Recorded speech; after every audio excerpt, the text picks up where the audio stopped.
Today we will work on section 14.5 and 14.6. No, I don't think I can go as far as 14.7. You see that here, but I just write it there. I don't even think I may finish 14.6 because 14.6 seems to be a long section. However, at the same time, our 14.5 is on the shorter part. Okay, let me start. Section 14.5 is on chain rule. While this section is, as you can see, is short, okay, but it has some special importance for our future results. Okay, now let's review a little bit in 2-dimension, or basically calculus 1. Suppose we have a function f, which is a function of g, and that g is a function of t. So in that case, the derivative of f respect to t will be the derivative of f respect to g first, and then derivative of g respect to t. See, right? If we see the diagram, this function of f is a function of g, which is a function of t. So when we do the derivative respect to t, the change of f respect to change of t, you need to see how f actually change with the change of g, which is an effect of change of t. Okay, now I don't need to repeat that chain rule anymore. You have seen that at least 200 times in your lifetime from calculus 1, if you do enough homework though. Okay, now what happens if we have 3-dimension? Now, of course, we have some possible cases. Let's say our function f is a function of x and y, multivariable. Okay, and our x and y are both function of t.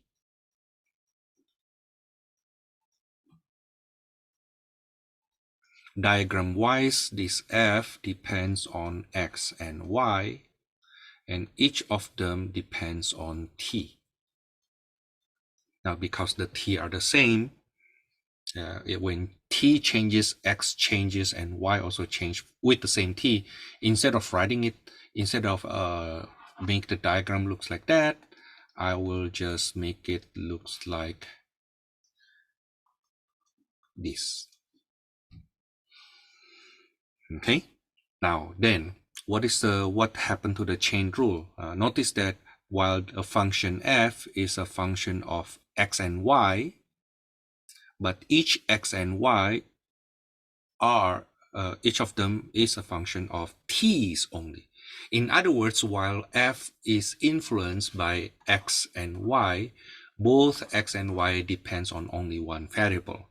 For that reason, then we will use df dt, not dou f dou t. No, we use df dt, which is, now we see that we will go to this branch here and this branch.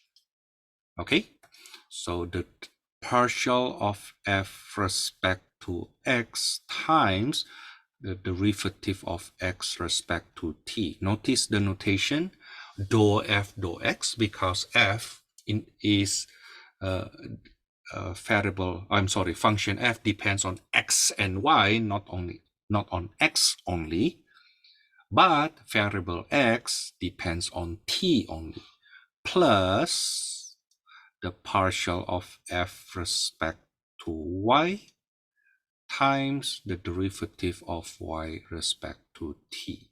So you see, this is actually the second path, and this is the first path.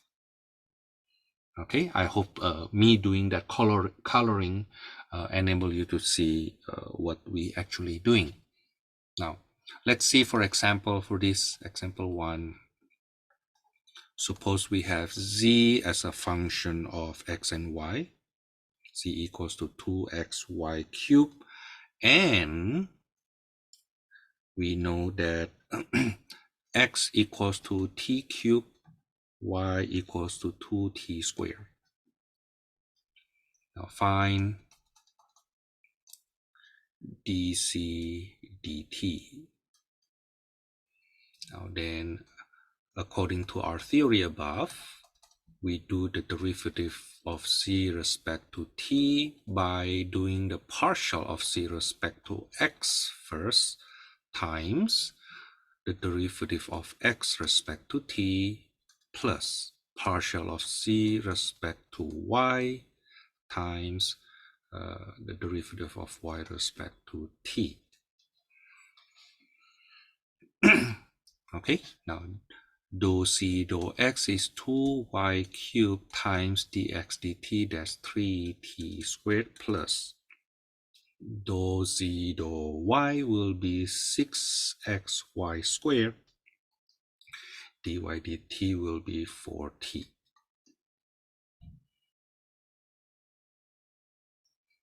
Okay, now from there, if you want to replace the x and y by t, that's also okay. In fact, let's do that now. If I replace the y by 2t squared,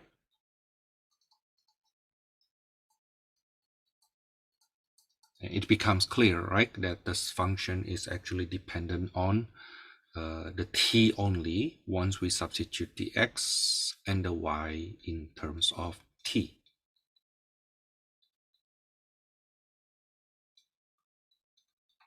This will give me 2 times 8t to the 6, 3t squared plus 6t cubed times 4t to the 4th, 4t.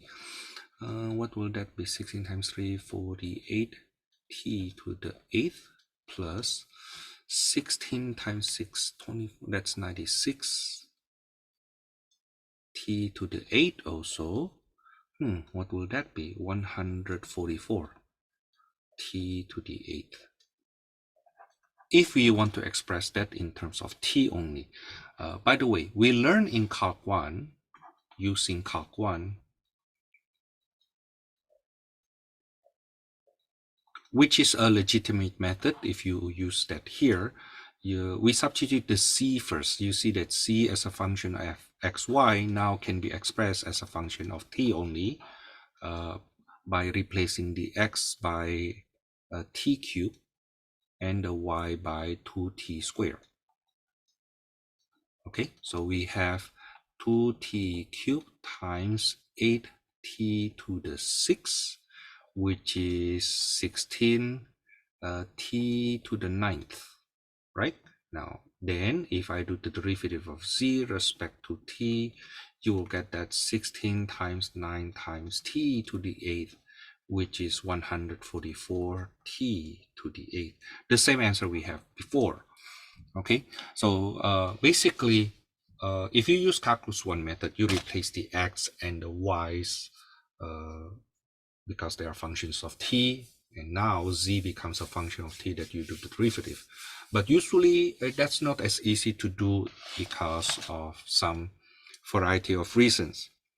Okay, so in Calc 3 now, if you have functions like these, then when we do the derivative respect to t, you need to go through all the channels.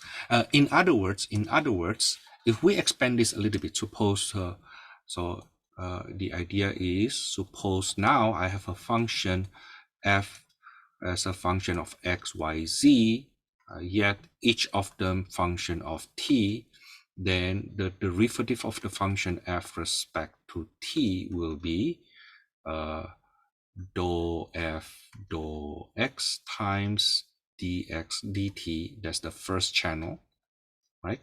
Plus the middle channel, dou f dou y times dy dt, plus dou f dou z times dc dt. Okay? Now, what happens if we extend this even further? we extend this even further. Instead of the function of f as a function of x, y, and y depends on t only, we want to make x, y are both function of t and s.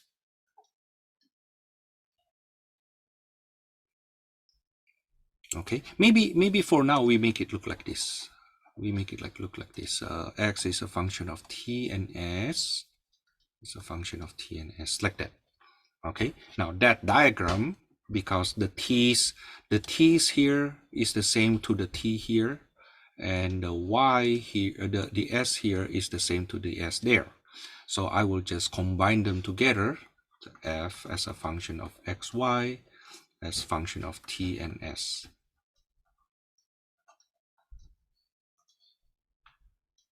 Okay, now suppose we have that situation, then what is the derivative of f respect to t? Now notice that function f depends on x and y, and both x and y depends on t and s. So it is not correct for us to use df dt now. Why?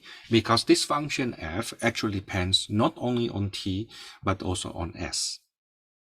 Okay, it's supposed to be dou f, dou t, and dou f, dou s. Now, if we practice how to do the partial respect to t, it basically follows the way we did the one in example 1 earlier. Okay, it's just now that because the function f depends on t and s, we cannot write it as df dt. We have to write it as dou f dou t. Okay, and this will be the dou f dou x times dou x dou t. You see, it's not dx dt, right? Plus dou f dou y times dou y dou t. Let me rewrite it again. I get so used to it. Okay, and dou f dou s is basically dou f dou x times dou x dou s plus dou f dou y times dou y dou s. Okay, I think the idea is quite simple, right? Okay, now we usually write it in the following notation. For this situation here, we say that f is a function of x and y, and x is a function of s and t. Y also a function of s and t. So we express it that way. Okay.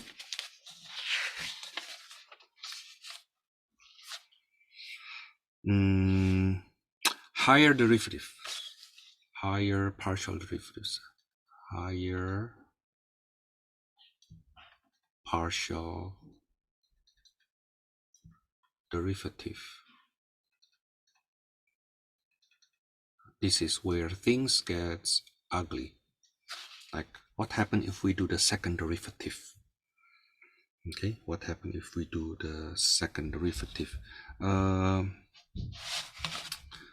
For this one, I prefer to go over, I have to do it this way. Okay, so suppose we have that, let our function f be a function of x and y, and x is a function of t and s. Oh, sorry, I need something. As a function of t and s, y also a function of t and s. Now, suppose we already have the derivative, the partial derivative of f respect to t, which is dou f dou x times dou x dou t plus dou f dou y times dou y dou t. I basically repeat what I have above, right? So f is a function of x and y function of t and s, right? Okay, now what happened then if I want to do the partial of f respect to t that we have earlier, and we do the derivative respect to t again? We do the derivative of that first partial derivative respect to t again.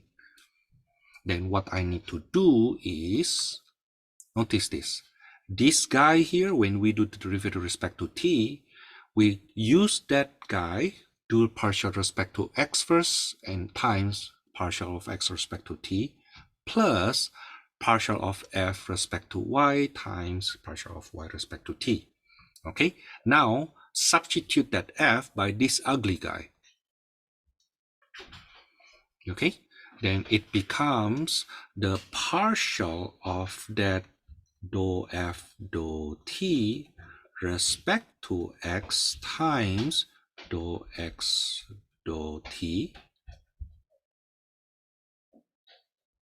okay, plus partial of that partial respect to t respect to y times dou y dou t.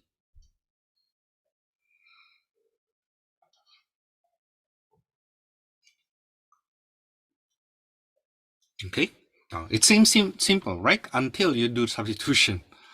What kind of substitution? If we do this substitution, we know that dou f dou t is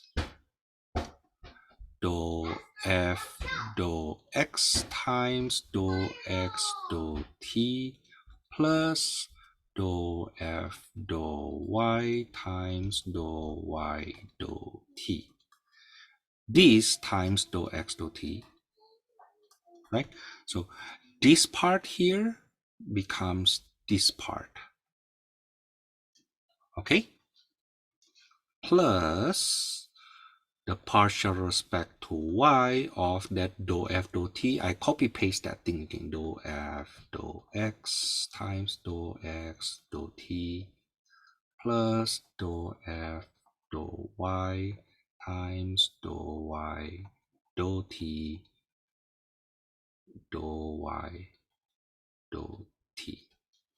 Okay, so this part here now becomes this. Okay, now from here we maybe you will see I will not don't memorize this, and you should not memorize this. If you have this kind of question in your test, you have to derive that yourself, not copying from here. But I just show you why it becomes so complicated, because then if I go on, if I distribute this part here, let me do the mark. This is the first term and the second term. Okay, that gives me dou squared f dou x squared, the second derivative of f respect to x, times dou x dou t squared, right? Okay, because after I multiply, after I do this part here, this term here, I still need to multiply by dou x dou t. Okay, now then for the second term from there, that's dou squared f of dou y dou x dou y, which means I do the derivative with respect to y first and then derivative with respect to x, times dou y dou t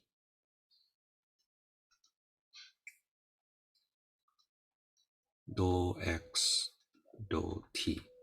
Now this notation here is the derivative, first partial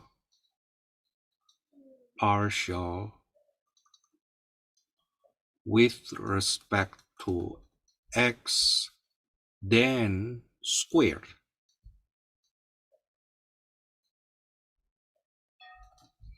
that is different from, that this notation is different from dou squared x dou t squared. This is the second partial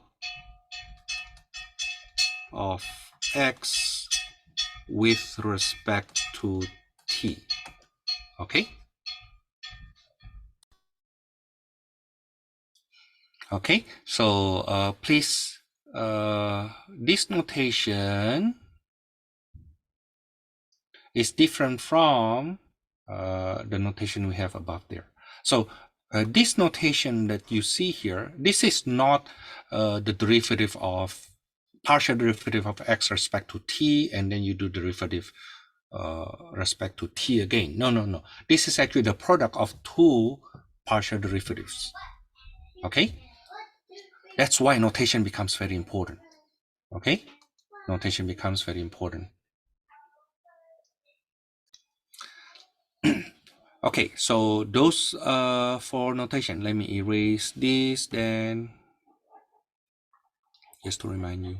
Now, of course, then in practice, this may seems to be a lot simpler. Oh, I'm not done yet. I'm not done yet. I need to go on with the second term from here. Okay, which is, I hope you can try doing it on your own. Okay, that's the dou squared f dou y dou x, means the second partial derivative respect to y and then respect to x and then y, times dou x dou t times dou y dou t plus dou squared y over dou y squared of dou y dou t squared. Now, you will see that these middle two terms here, these two terms here is combinable because they have the same factor. Okay? In other words, later on, this combine to be, let me erase this. It's kind of annoying. Just for notation purpose.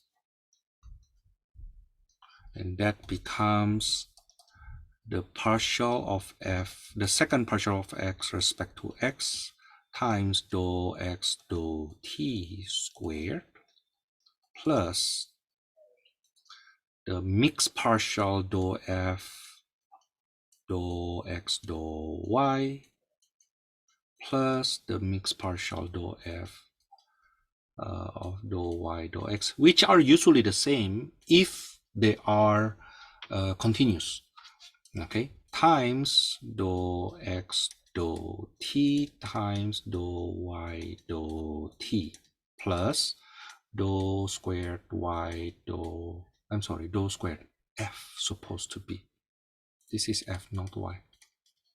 Squared f dou y squared, well, dou squared y respect to y, the second partial derivative of y respect to y will be 0, right? Because dou y equals to 1, right?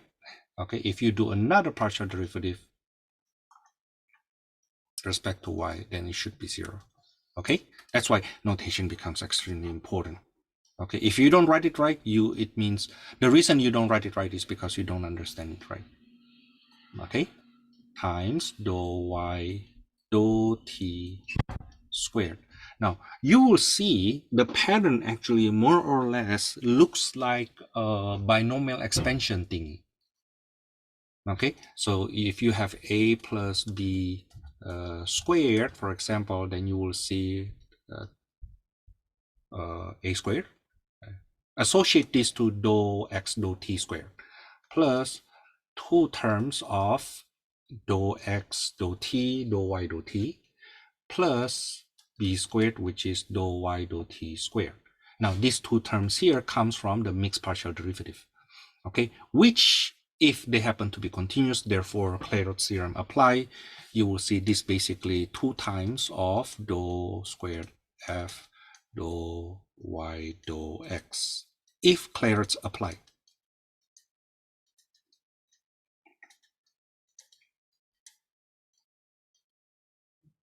if Clairaut's theorem applies.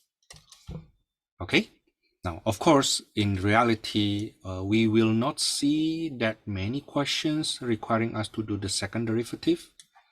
Okay, but if we do, we will do it step by step. Okay, we do it step by step. I think I circle supposed to be, I supposed to direct that here. Supposed to look like this. Okay, suppose for example, I actually get this from the book though. This is example 7 in our textbook.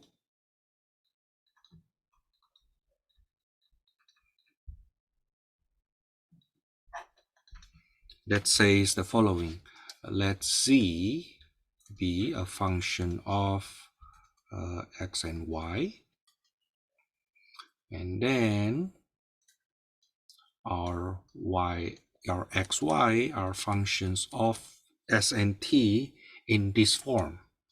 I'm sorry, r and s, r squared plus s squared for x, 2rs for y. Now then, what is the partial derivative of c respect to r? This will be the partial of c respect to x, which we don't have because they just give us a general function. Okay, we don't know what's the function actually. We will just leave it like that.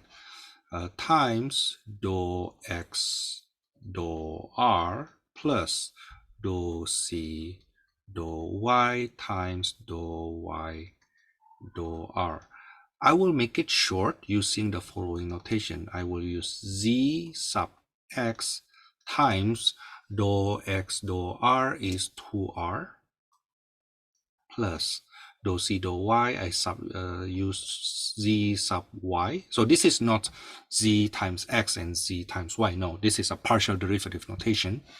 Okay, times dou y dou r is 2s. Okay, now the thing is, what happened is we do the partial of c respect to partial of that first derivative, partial of that first derivative respect to r.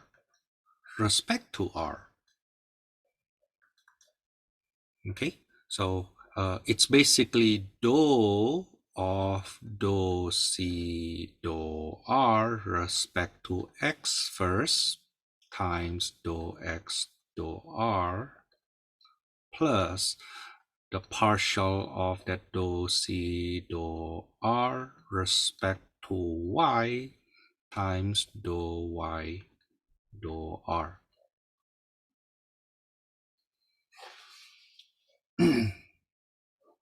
Okay, I will work on this guy and this guy. So let's call this the first part and the second part. For the first part, the partial of dou c dou r respect to x will be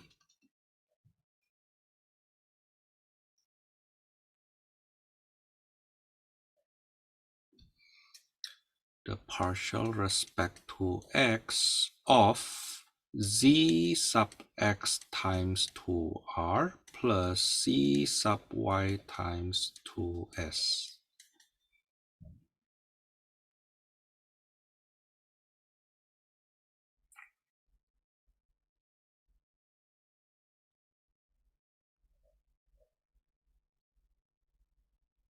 Okay, now of course when I apply to each of them I need to do product rule, right? Okay, should I do product rule?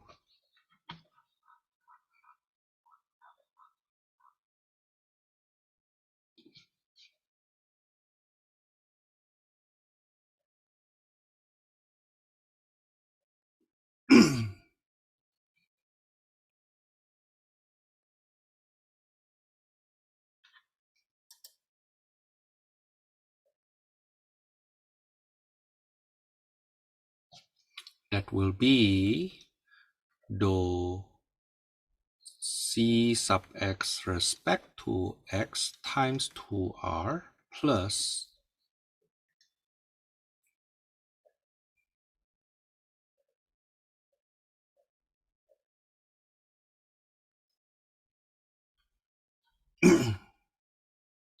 you know what? I think I need to show something first.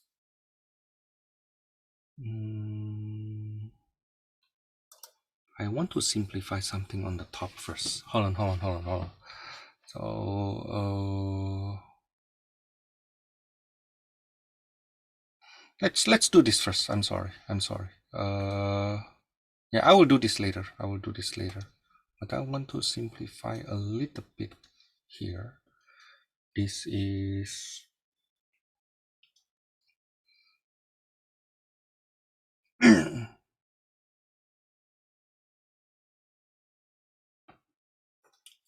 you know what?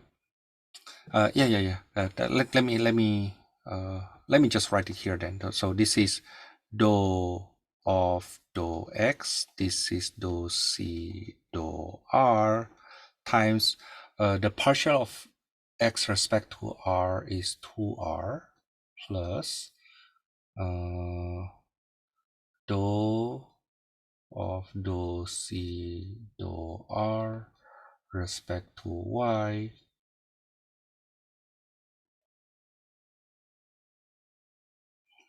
times dou y dou r. That's 2s.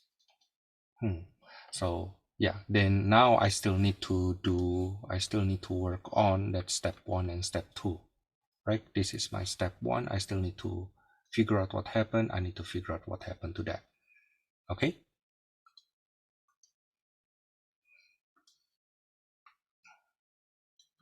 Now then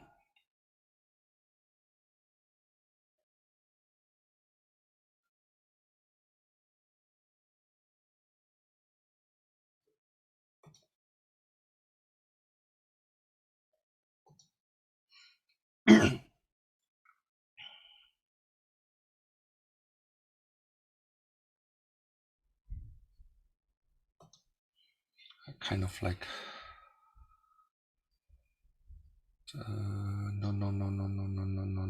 no. I think I kind of like missed something.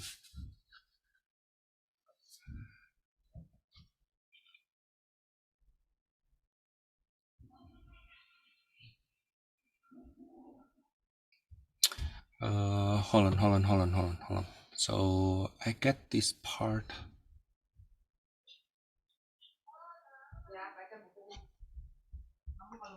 To see x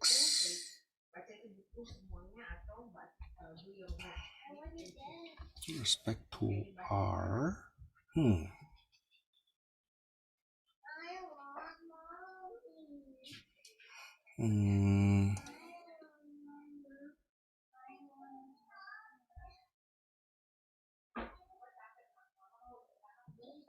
Hold on. Yeah, this one here.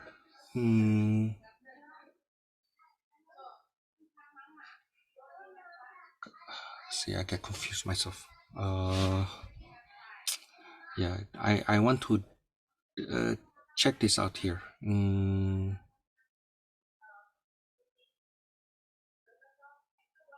Maybe I'm sorry. Let me erase this then. I kind of like confuse myself somewhere, but I honestly don't know where I confuse myself. So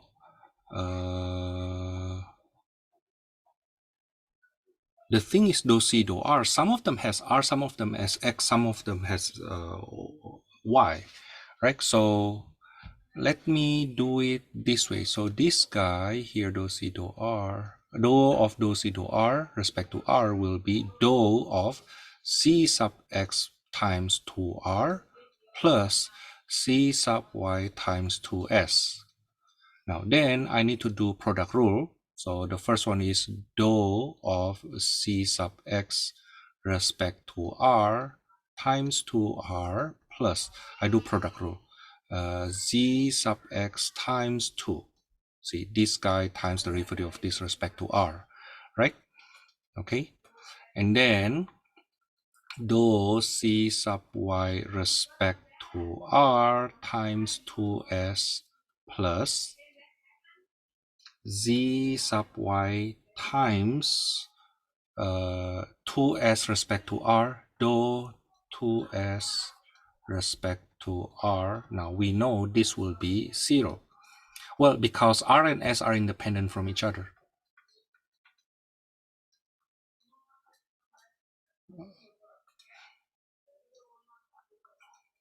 Yeah, r and s are independent of each other. So this guy here will be 0.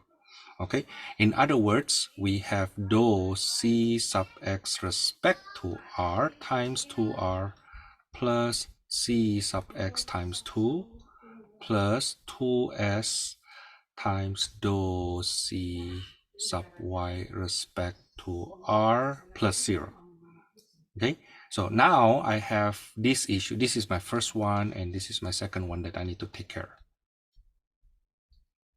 Okay, this is what happens if they don't tell us what is the actual function. They just say c is a function of x and y. That's why I have that confusion.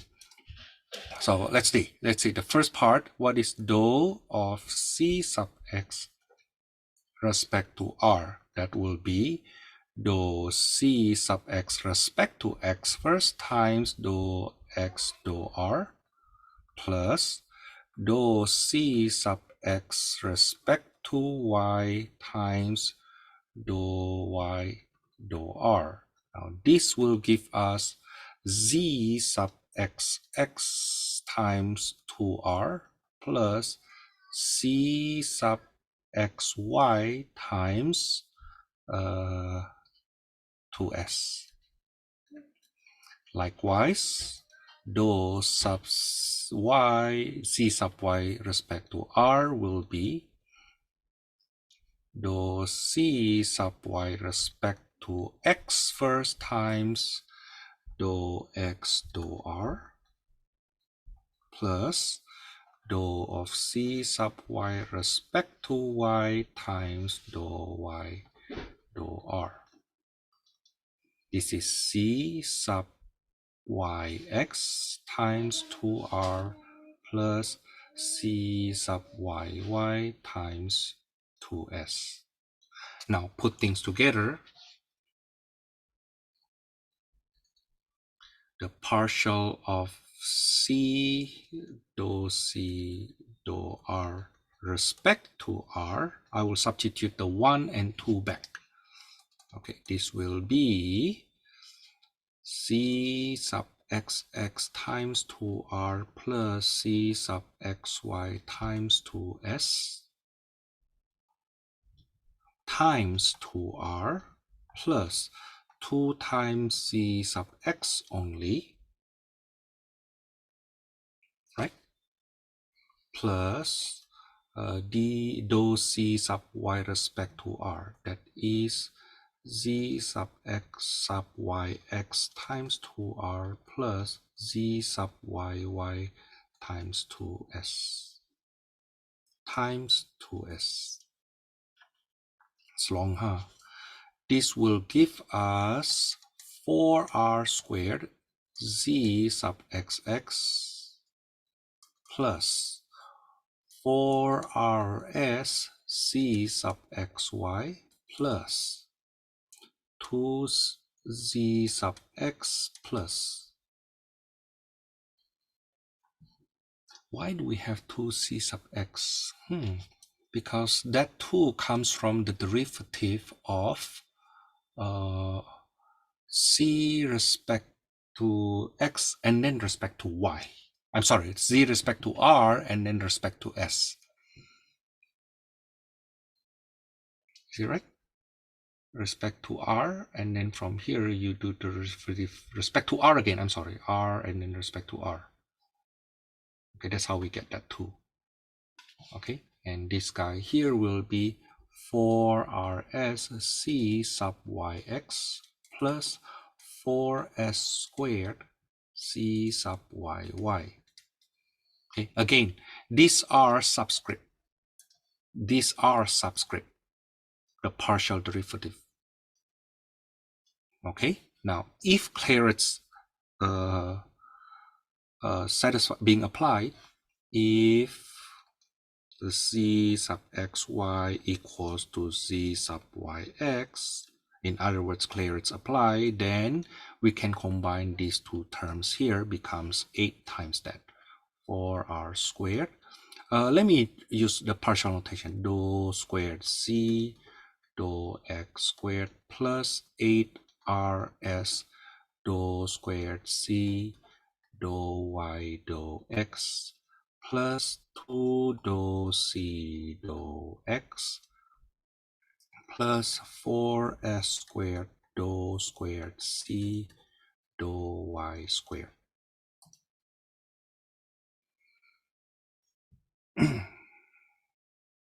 Okay, that's a long one, huh? That's a long one. Plus me being confused. Yeah, I supposed to do the partial of this guy here respect to r, then I do product rule, and this guy becomes that 2. I should have done it first.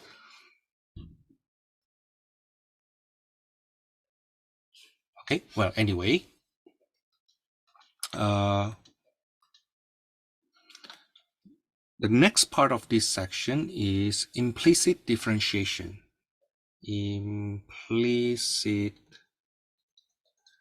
differentiation.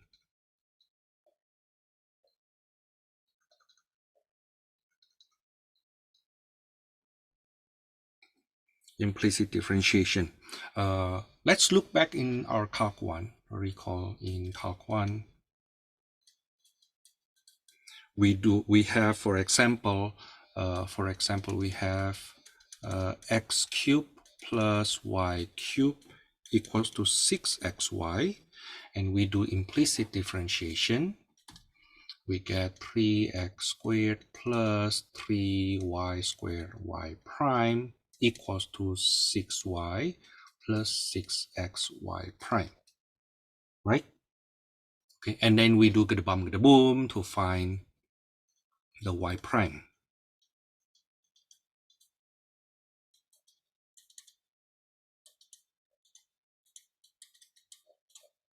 We factor the y prime.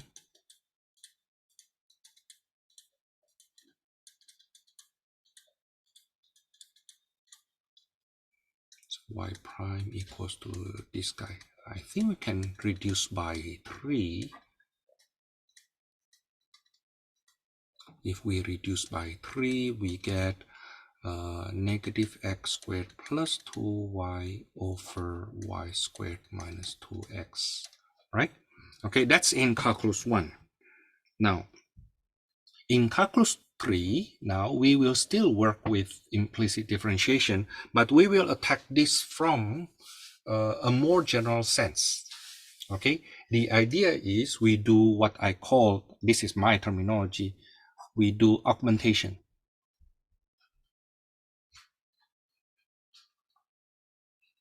There is an equation of 2 variables.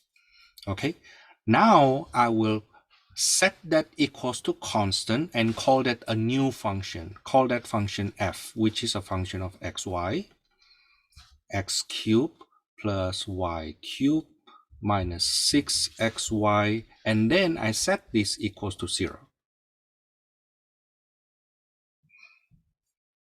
Okay.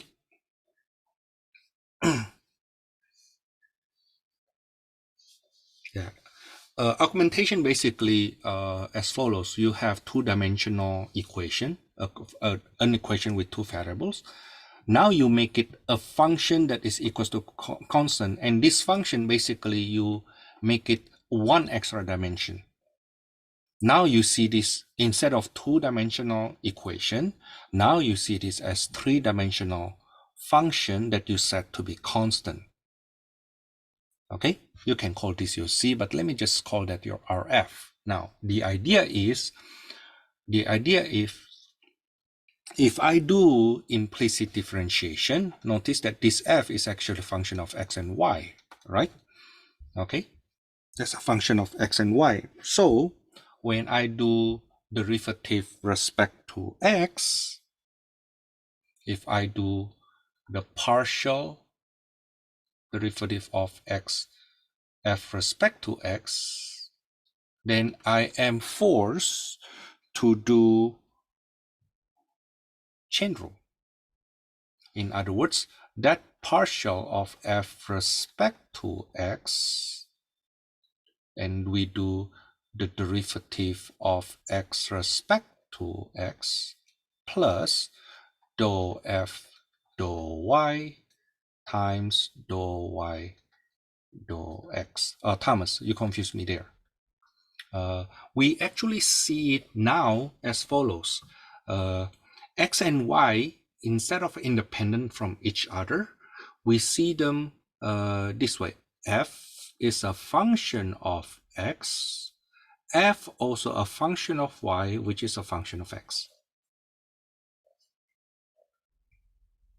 Okay, so this is the first derivative, right? That's why I don't need this actually. I don't need this actually, right? That's the first path. This is the first path.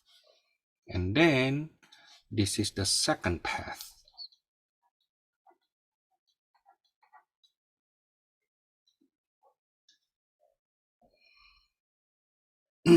Okay, I think I rather say instead of dou f dou x here, I do that partial of that with respect to x. Okay, now then dou y dou x therefore equals to negative of dou f dou x over dou f dou y, which if you do some quote-unquote algebra, you will see this is negative. This is dou y dou x, okay, with negative extra stuff. Notation wise, I think it's actually quite useful for us to see that as dx dy as, dy dx equals to negative of f sub x over f sub y. Okay, now if we apply this idea to our example from calculus 1, we will say let that function, we have a new function fxy of x cubed plus y cubed minus 6xy equals to 0. Actually, it doesn't have to be equals to 0. As long as it is constant on the other side, you are fine. Okay, now then from here, we do the partial respect to x. That will give us 3x squared. So partial of f respect to x will be 3x squared minus 6y. The partial of x respect to y will be 3y minus 6x. Now then, dy dx equals to f sub x negative of f sub x over f sub y. Okay, you can cancel the 3 with extra negative, right? So you get x squared plus 2y, and then we have, I'm sorry, this is 3y squared. That's the y squared minus 2x, which is the same to what we have here. If you include, if you distribute the negative to the numerator. Okay. In fact, this theorem here, this rule here, enable us to, instead of doing the derivative respect to x for each term by term, right? You just think of that as you do derivative respect to x and set the y constant, and you do derivative respect to y and set the x constant, like that.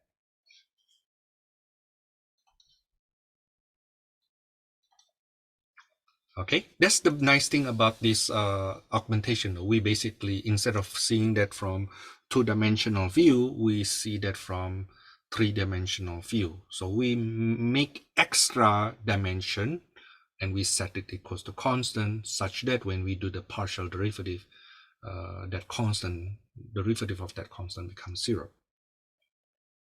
Okay, now that enables us what happens if we have an equation with 3 variables. For example, find, let's say, dou c dou x for x cubed plus y cubed plus c cubed plus 6xyc equals to 1. Okay, of course, you still can do the implicit differentiation that you learned before, knowing that if you want dou c dou x, you are assuming c is a function of x, but not as a c is a function of x, right? It's supposed to be how to say that c is a function of x and also a function of y, which is not. This z may not be a function of x, may not be a function of y, but related to x and y, right? Okay, now the thing is, these two guys may be related. Now, instead of seeing it that way, we now do the augmentation.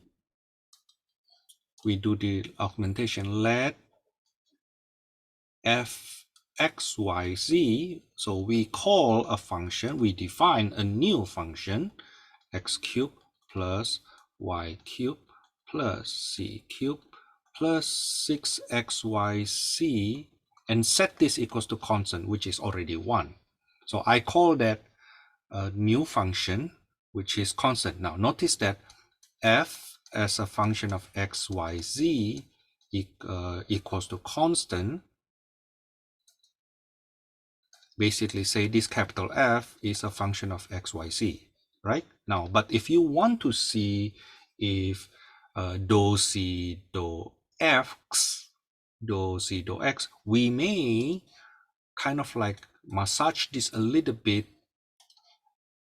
this way and see that x is a function of x.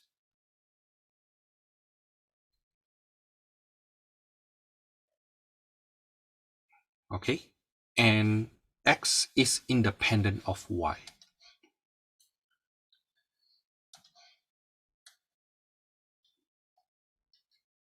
Maybe if I redraw that, I'm sorry, let me redraw that. So basically, so let's see how it actually changed. Originally, that function f is a function of x, y, z, right? But because we want dou c dou x, we need to modify this diagram here. Becomes f is a function of x, f is a function of y, f is a function of c, but you need this connection here. This is the one we need. This is the one we need, right? That's the one we need. Okay, and therefore y is independent of x. Okay, now the idea is then when I apply chain rule, implicit differentiation with chain rule, then f will do the partial respect to x plus f sub y partial of y respect to x plus f sub z partial of z respect to x. That's equals to 0. Now, this guy is equal to 0 because we see y as independent of x. Now, we are left with f sub x plus f sub z dou c dou x equals to 0. Therefore, dou c dou x equals to negative f sub x over f sub z. Okay, now by the way, those are subscript, not times, subscript. Okay, so going back to this theory here, we define, we augment that equation becomes a new function capital F, and then we do the partial derivative of that f respect to x, considering all x, y, z are independent from each other. That will be 3x squared plus 6yz. The partial of f respect to z will be 3c squared plus 6xy. Now, then dou c dou x will be negative of 3x squared plus 6yz over 3c squared plus 6xy. I can reduce by 3, x squared plus 2yz and c squared plus 2xy.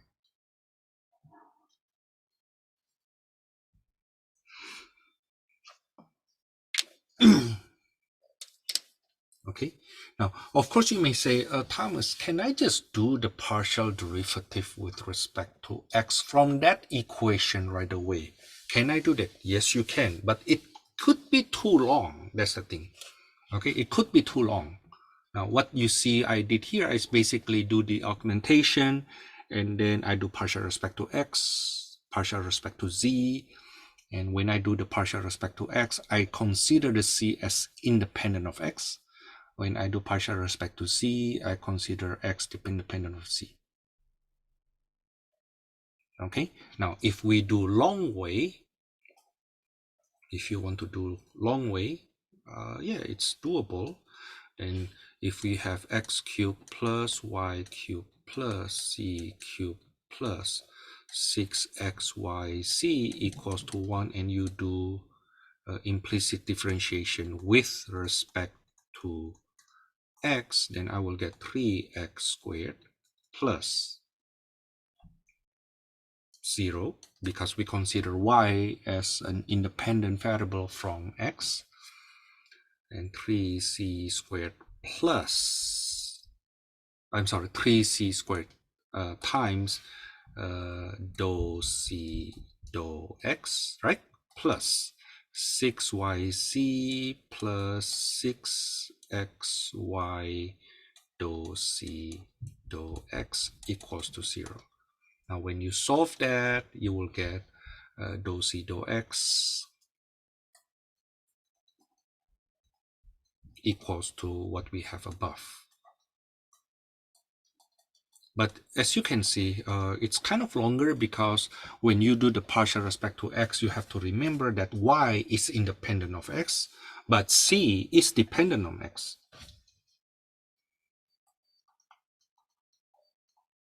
Okay? Now, suggested homework from here. Let me see my notes. Suggested homework will be from number 1 to number 15, 21 to 35, 39, 45, 52, and 53. Okay, now that's for this section 14.5. Let's take a break. Okay, let's continue again. We will go to the next section 14.6. I don't think we will be able to finish it today, but let's see how far we can go. I believe it's better for me to go over most of it, and then the next time we meet again, then we go into the deeper sense, which is related to what I explained today. So this section is consists of directional derivative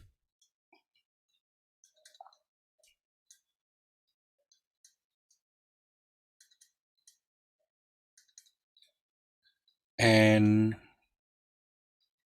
gradient factor.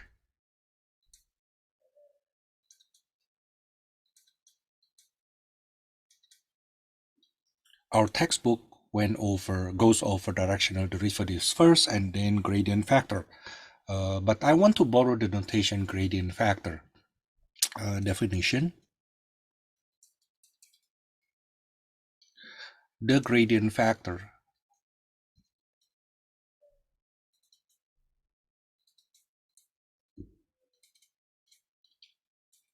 of function f(x,y)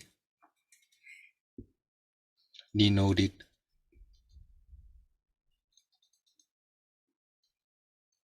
grad f. So it's like a delta notation but upside down, which is of course the gradient of f as a function of xy is given by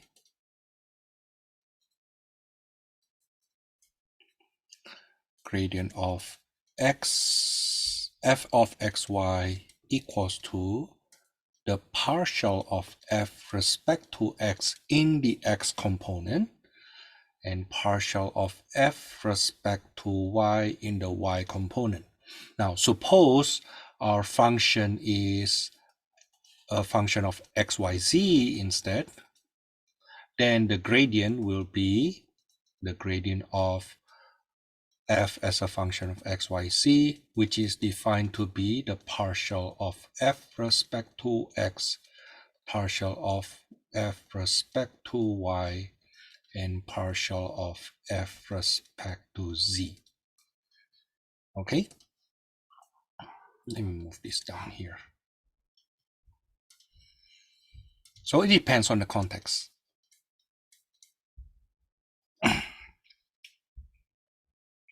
Okay, a little example that would be nice. Example, suppose we have f of xy is a function xe to the y. Then what is the gradient of f? Of course, it must be a function of xy. The first component, you do the partial respect to x. The second component, you do partial respect to y. Just like that. Okay. Now that's the easy part. That's just notation. Now, the next part, directional derivative. Directional derivative.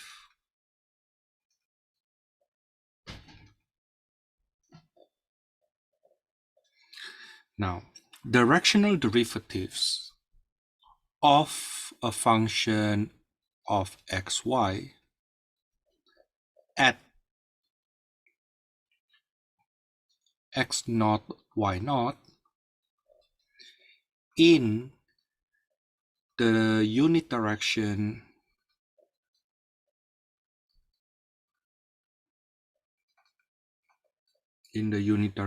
u, which we call AB for now, but it is unit direction, means the length of that factor is 1, is written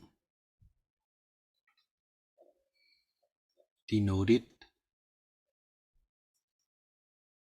capital D subscript factor u of f at x naught y naught. Remember, one of the notation we have for partial derivative is a partial of f respect to x, right? We also denote this as d, capital D subscript x of f, if you remember that, right? That is the change of the value of this function f if we move in the x direction instantaneously. Okay. Now, and if we have sub y here, that's the partial derivative of function f respect to y. We write that as capital D subscript y of f. Okay. Now, then what does this mean? What does this mean? Let's write the computation first. It's denoted by that and is given by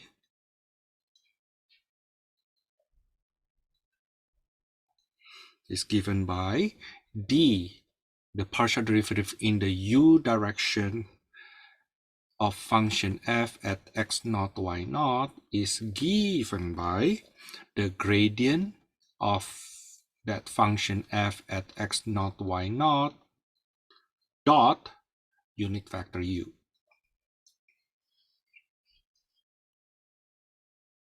Okay, now of course then the question will be why and what does it mean, Thomas? Let's take a look pictorially. Suppose we have a three-dimensional vector space, three-dimensional space. We did this many times, couple times already, right? Okay, let's say this is my x-axis, my y-axis, and z axis, and we have a surface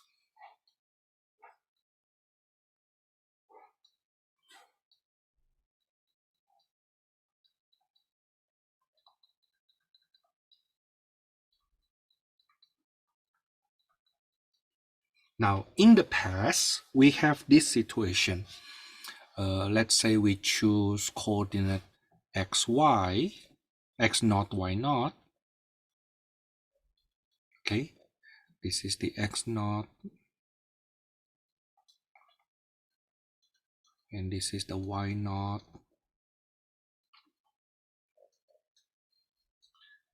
We did the derivative respect to x and respect to y. I wonder if you remember. So that's what it looks like. That's what the curves look like.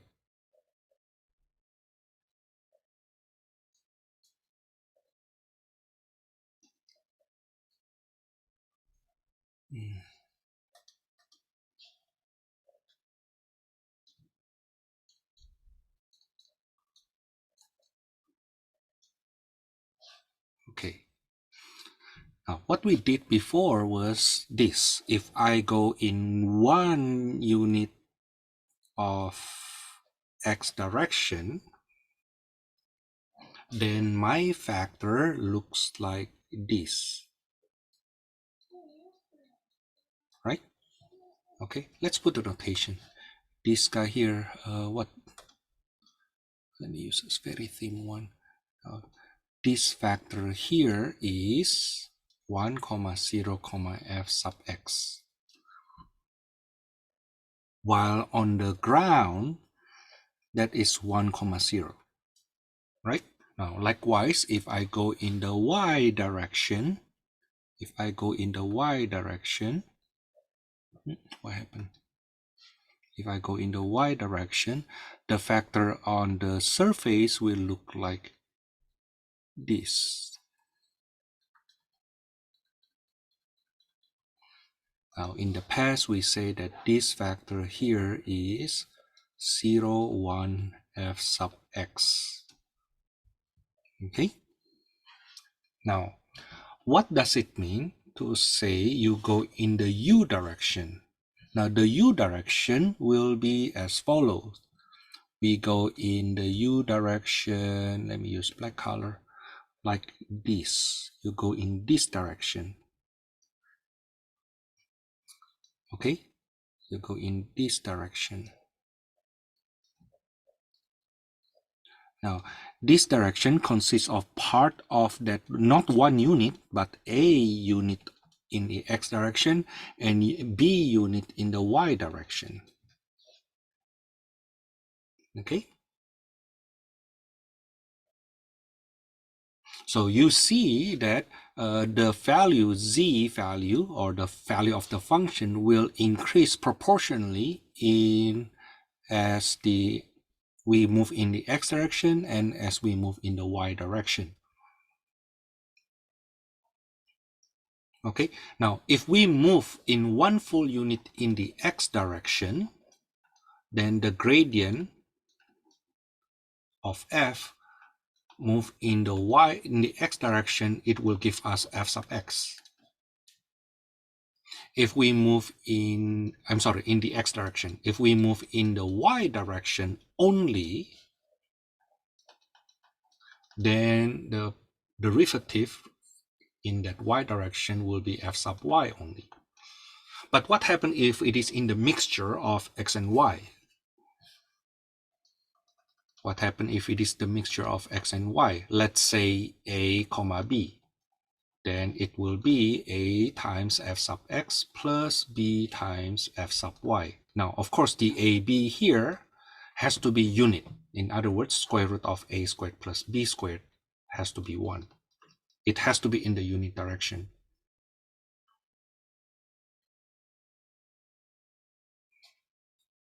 Okay, now let's do an example, and I hope through this example we can see that even better.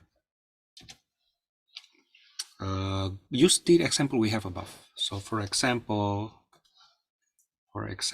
we have let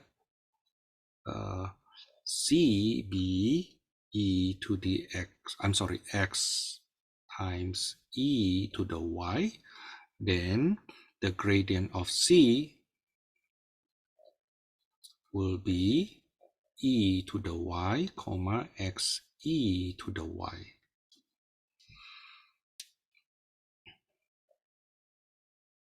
Okay, so what is the gradient of c at coordinate 2, 0?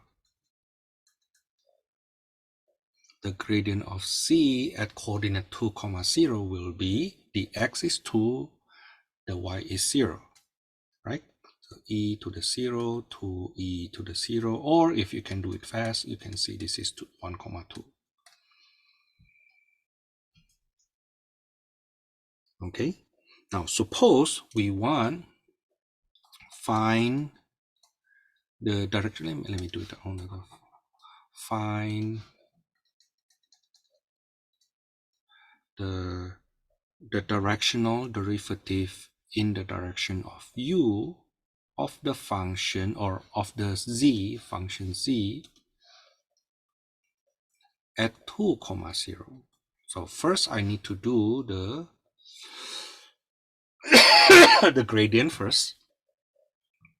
Okay, and then the u here is parallel to, let's say, 3, 4. Now 3, 4 is not a unit factor. Okay, it's not a unit factor, but the u is the unit. So u equals to 3, 4 divided by the length 5, right? So this is the unit factor.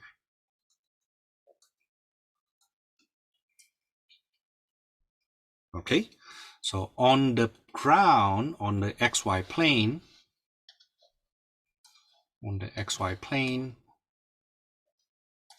at 2, 0, at 2, 0, this is 2, 0, if we move in the 3/5, 4/5 direction, so 3, 4 direction, so it looks like that, 3, 4, right? But we get that's just the direction. Now the unit will be, let me use thicker red. The unit will be this one.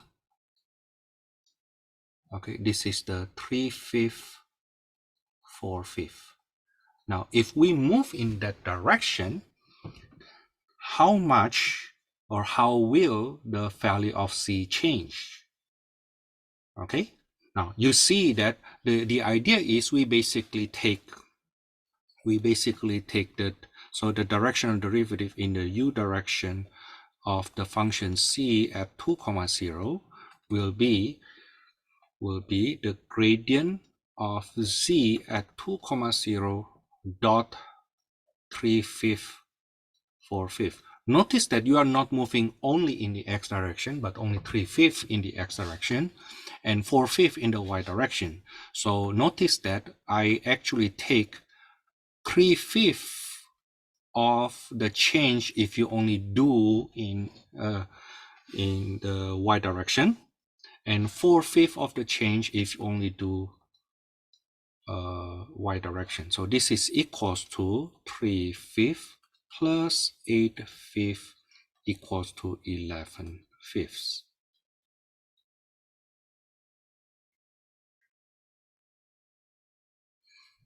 Okay, so this is what happened to the ground.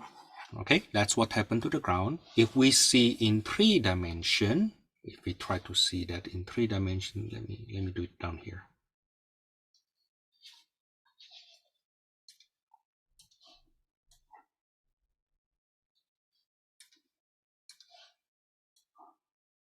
So that point 2 comma 0 is actually, let's say it's here. This is the 2 comma 0. Okay, and we are moving 3/5, 4/5 from there. Okay, now then what happened to the change of the value if we try to sketch the graph of that function? What color should I use? Let me use green. So if we try to graph this function, maybe it looks like this.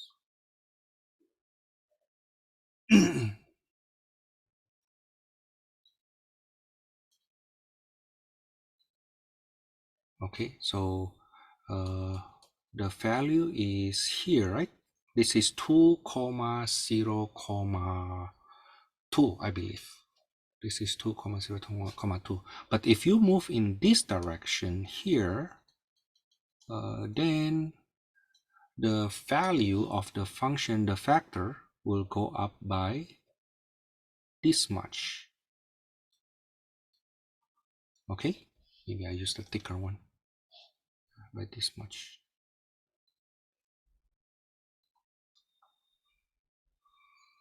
Okay, and that factor will be factor 2 comma 0 comma 11/5.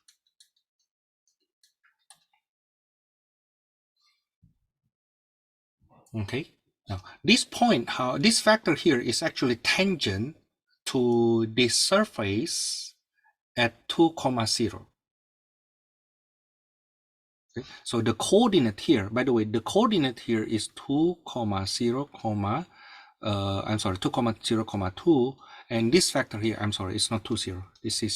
This factor is actually 3/5, 4/5, 11/5. Okay, so in the x direction 3/5, in the y direction 4/5, in the z direction 11/5.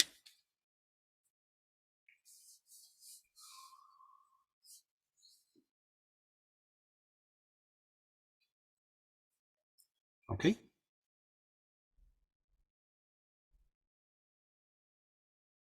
So if you only go in the x direction only, then the change of value z will be only 3/5. If you go in the, I'm sorry, the change of value is 1.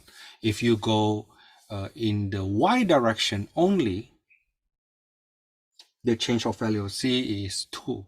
What happens if you go in the direction of the mixture? Instead of going in the x direction only, instead of going in the y direction only, you actually go to in the direction of the mixture of x and y. Then you will see it is basically the linear combinations of the gradients. Okay, now the next part is the consequence of our partial derivatives, I mean directional derivative. I go back to theory now. Okay, the maximum value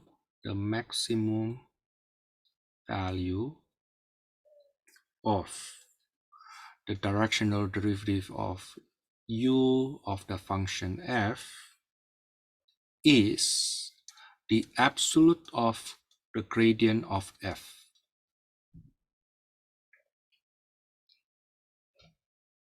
in the direction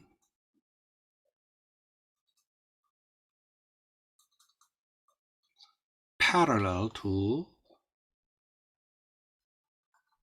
gradient of f. Think of it this way. Suppose we have a upside down paraboloid, right? And then we are at, let's say we are at this coordinate here. This is the xy, so we are at this height. Okay, this is our x, this is the y, this is the z, right? Okay, now the question is, which direction should I move to increase the fastest? Which direction I need to move if I want to increase the fastest?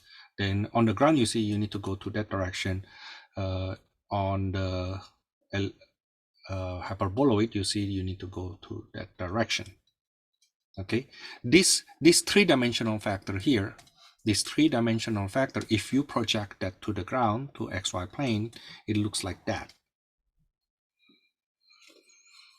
Okay, so if you want to, if you are at this, let's say at this hill here, right, and this is, let's say this is the level surface or level curve, okay, which direction should you go, should you climb, such that you are increasing the fastest?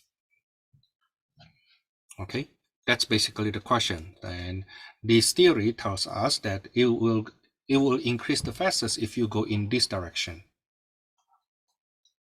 Okay, this is direction parallel to the gradient of f at that coordinate. Okay, and how far you increase, this will be the increase. Okay, now let me show you why that's the case.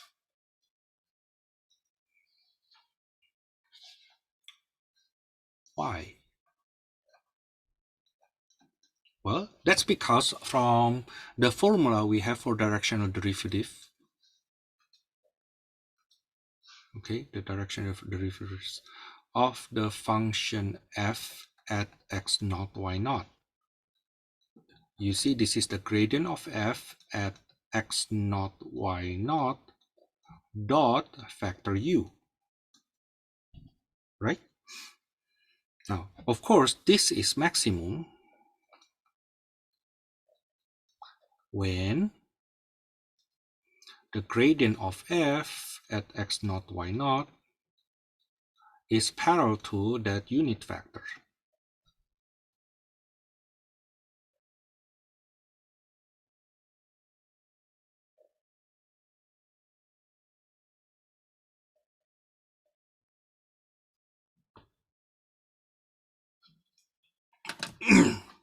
Okay,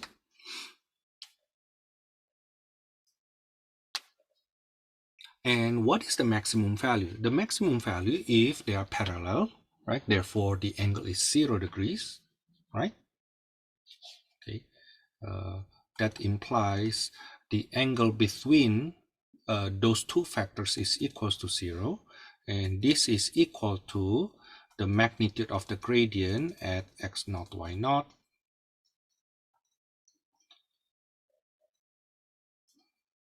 times the magnitude of unit factor u, which is 1, cosine 0. Cosine 0 is 1. The length of unit factor is 1. So you see the magnitude is gradient of f x naught y naught. Okay, so I think I need to put the magnitude sign there. Okay, so if I go back to this example here, so I'll go back to that example where the z equals to x e to the y. Okay, and then the question is, if you are at 2, 0, which direction we travel to get maximum increase?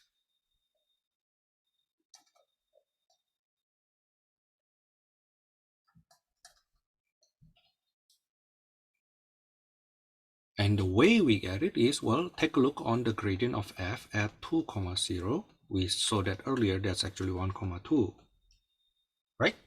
Okay, but notice that this is not unit though. So we make it unit. The length is square root of 5. So the maximum direction is, so the direction to gain maximum increase is 1, 2, but I need that to be unit, right?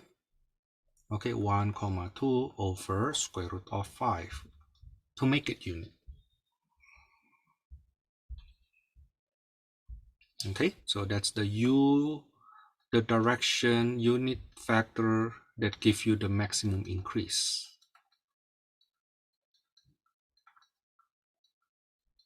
And what is the maximum increase? The maximum change, the maximum increase will be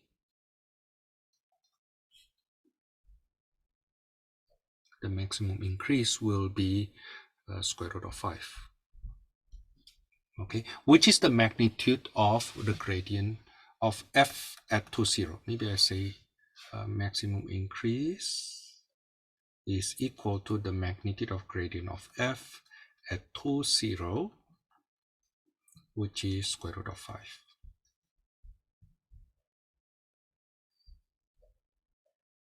Okay, in fact, you can think this way. Suppose you are now located at 2, 0, 2. Okay, and you are going in that u direction. Okay, then what is the increase, the instantaneous increase? This is the factor 1 over radical 5, 2 over radical 5.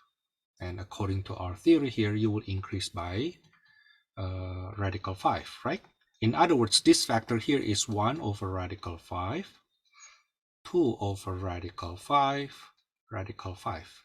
Can we find, therefore, the angle? Can we find the angle of increase relative to the horizontal plane, relative to the level curve? And the answer is the angle theta there. Let me use angle alpha instead, so that you don't go confuse angle theta with that I mentioned there. Angle alpha, therefore, equals to basically tangent inverse of that radical 5. Okay, in other words, the angle of increase will be angle of elevation alpha equals to tangent inverse of that gradient of f. I think I should say the gradient of the directional derivative, the tangent inverse of the directional derivative in the u direction. This is the general formula.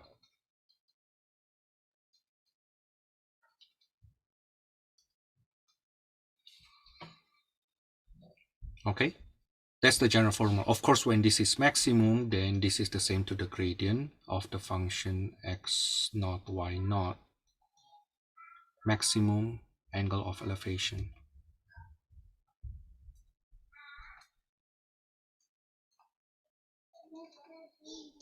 Alpha is tangent inverse of that.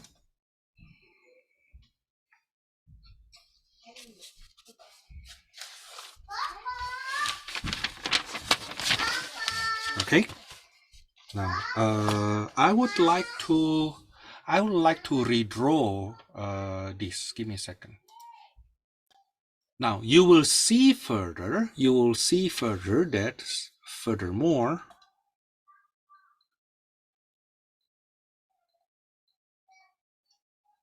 strangely, nicely, the gradient of f at x naught y naught, right, which is the maximum increase, the direction in which the maximum increase is actually normal to the level curve.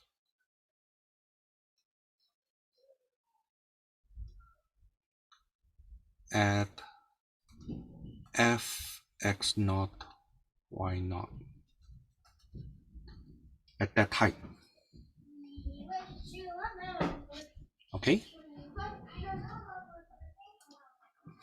Let's see if I have some questions that I can work on. Let's do some problem first. Okay, let's do some problem first before I go too far. Okay, I can be carried away, to be honest with you. So one example, another example, call that example 2. Let fxy equals to x squared y cubed minus y to the fourth. Okay, and the question is find the directional derivative in the u direction of f2, 1 for u equals to radical 2 over 2 radical 2 over 2, which if you think about it, at 2, 1, 2, 1, but you move in this direction, right? Which basically means that it forms 45-degree angles to the x-axis, right? Okay, if you move in that direction. Now, this factor is already unit factor. So, solution, what we need to do first is to find the gradient of f, which is, if I do in the x derivative respect to x, that's x squared, 2xy cubed, and then in the y component will be 3x squared y squared minus 4y cubed. Okay, so the gradient at 2, 1 will be, I plug in 2 for x and 1 for y. I will get 4, 12 minus 4 is 8. Okay, so the directional derivative in the u direction of f2, 1 will be 4, 8 dot radical 2 over 2 radical 2 over 2. That will be 6 radical 2, right?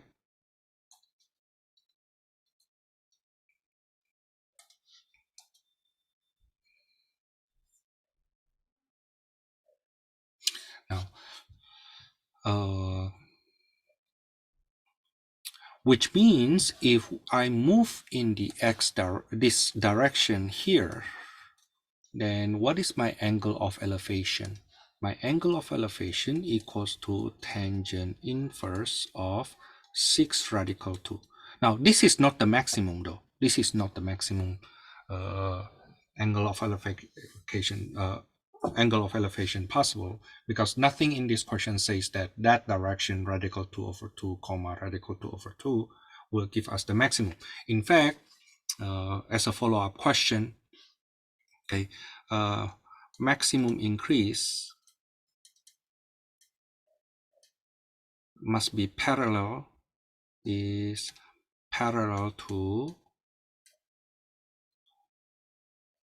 is obtained, I should say, is obtained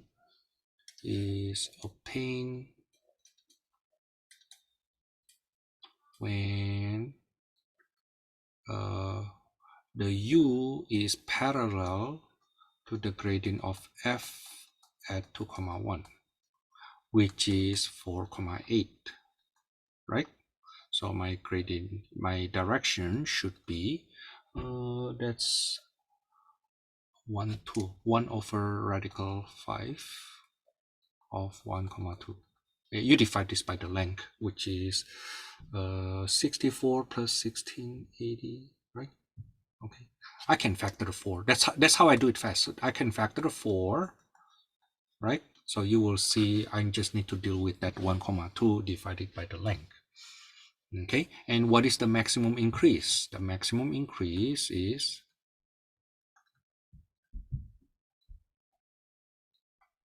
maximum increase is the magnitude of 4/8, right?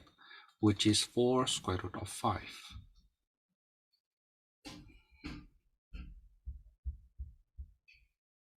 Okay, now how about the angle, maximum angle of elevation?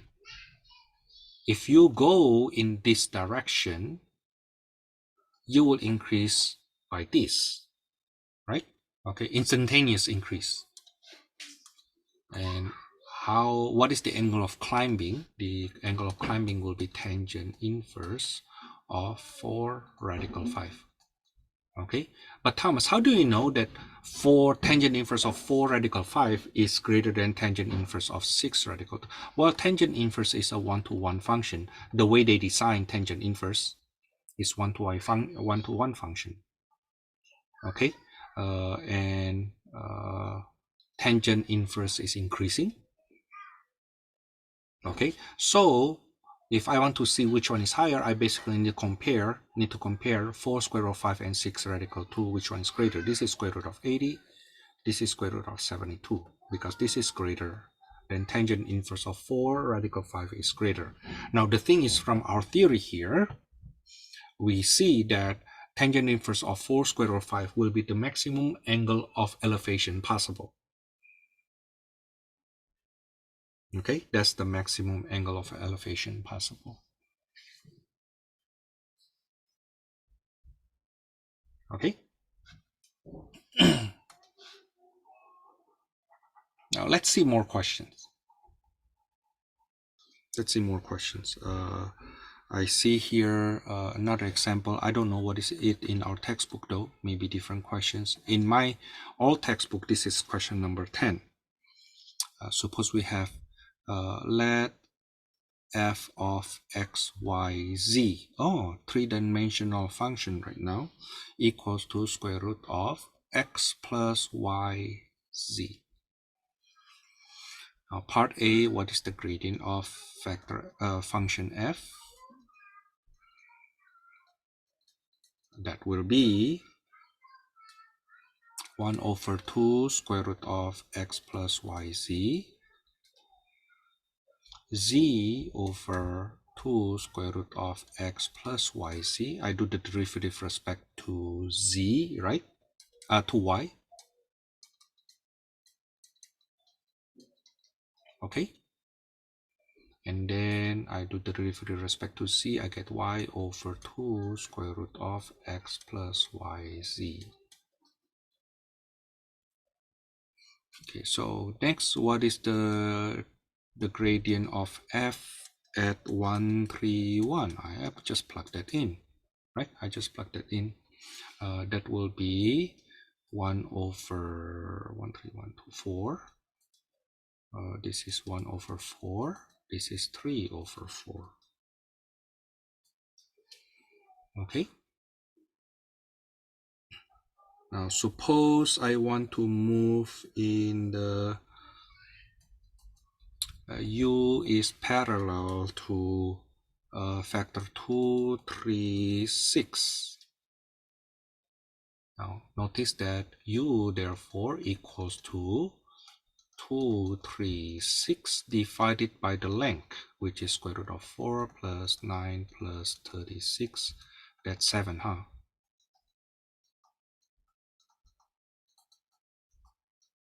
So the directional derivative in the u direction of f at 1, 3, 1 will be 1/4, 1/4, 3/4. Actually, I can just factor the 1/4, huh? Yeah, I can just factor 1/4 dot 1 over 7, 2, 3, 6. Yeah, if I factor the 1/4 out, so I get 1 over 28 times 1 times 2 plus 1 times 3 plus 3 times 6. Okay, so what's that? 1823. That's 23 over 28.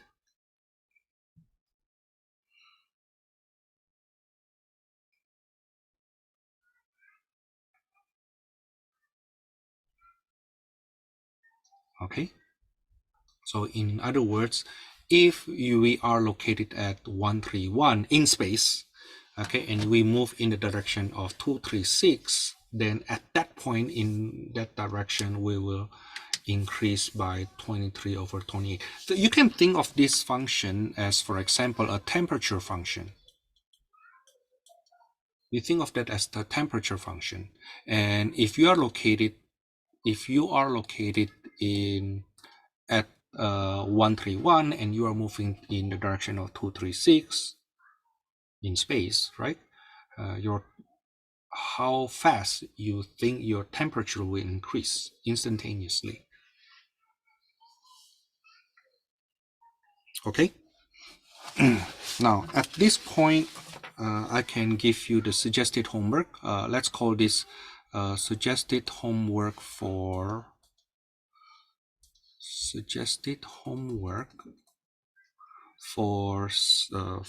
14.6 part A. Okay, 5 to 17, 19, 21 to 26.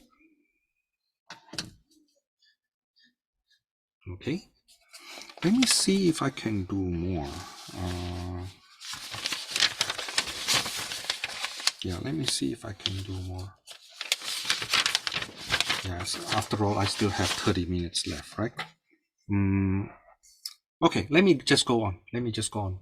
Instead of doing it here, let me go on to the next, another sheet. Let's call this 14.6b, and this is 14.6a. Okay, so make sure you do the suggested homework first from that 14.6a for you to go on here. So I will continue on section 14.6. Continue. Okay, now I will try to see this in 3 dimension. Okay, in 3 dimension or even higher dimension. Basically, I try to relate this to level curve. Okay, here or right now, we will relate the directional derivative in the u direction of f at x naught y naught with level curve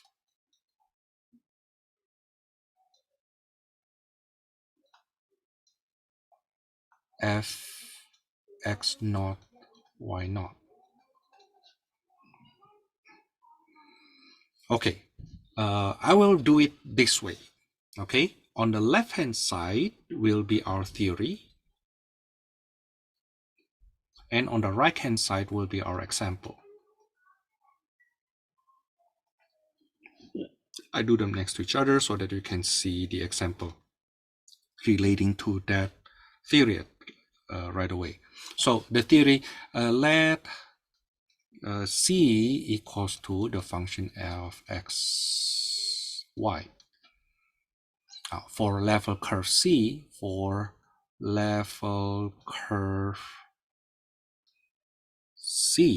which means fxy is set to be constant c, what happened to the gradient of f xy is given by f sub x, f sub y. What I want to say is the gradient of f is normal to the level curve at x naught, y naught. Okay. For level curve c, we basically set the function equals to c. Okay. Now, of course, then we also need f x naught, y naught equals to c. Okay. Let's see. For example, let f of xy equals to x squared plus y squared over 4. Now, you know this actually looks like a paraboloid, right? It's a paraboloid. Now, at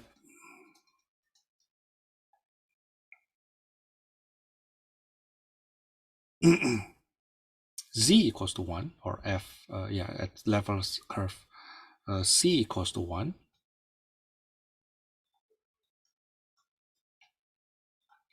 we will get 1 equals to x squared plus y squared over 4.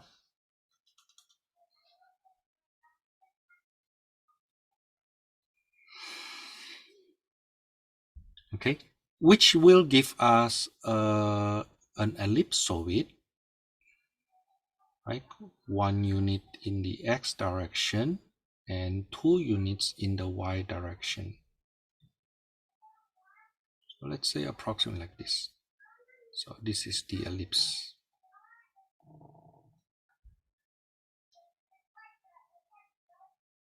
Okay. Now let's see what is the gradient of f in general.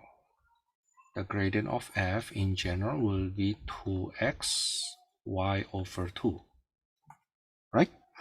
Okay, so the gradient of f at 1, 0 will be 2, 0, and the gradient at 0, 2 is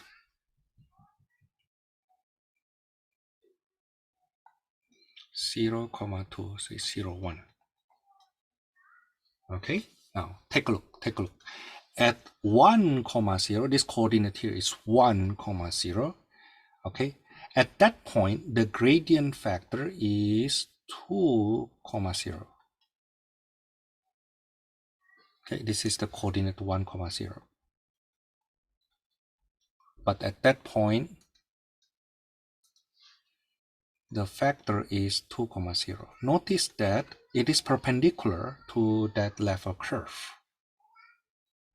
Okay, in fact, at 2, 0, I'm sorry, 0, 2. At 0, 2, that coordinate there, okay, the gradient is 0, 1. That's 0, 1. It's normal to it. It's normal to the level curve.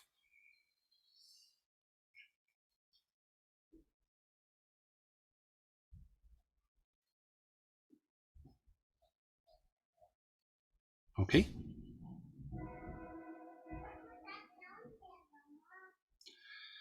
Now, suppose we go for u at 2, 0, move in the direction of 3, 4.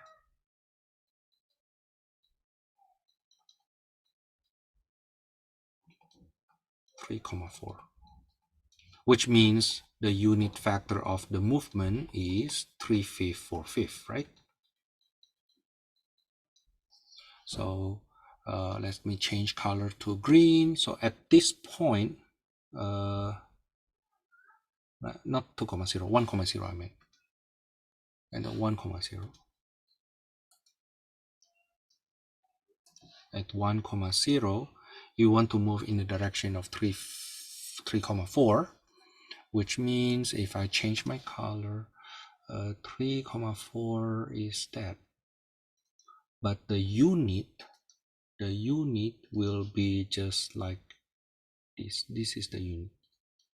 This is 3/5, 4/5, while the original is 3, 4.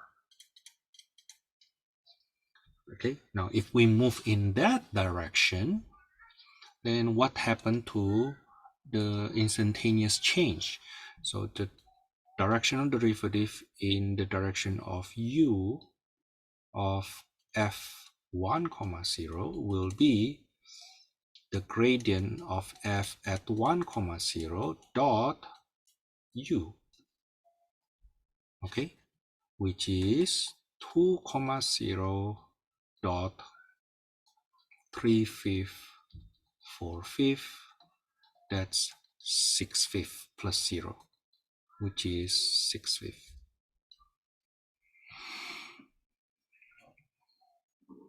Okay, now going back to our theory, on the left hand side,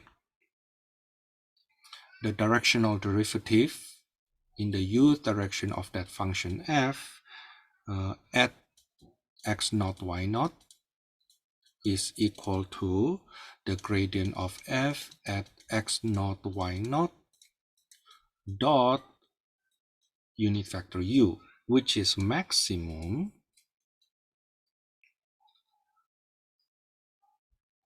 when u is parallel to the gradient of f.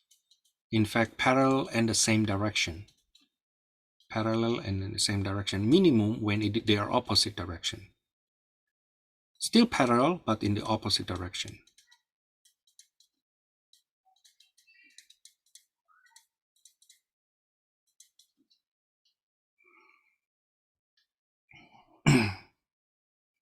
Okay.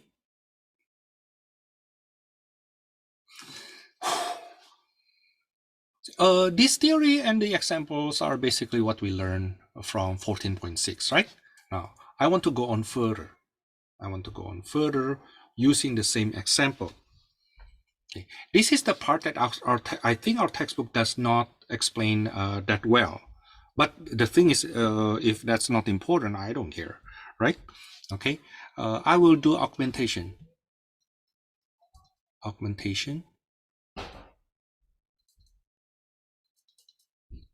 I basically create a new function f. Notice that our function earlier is z equals to a function of x and y, right?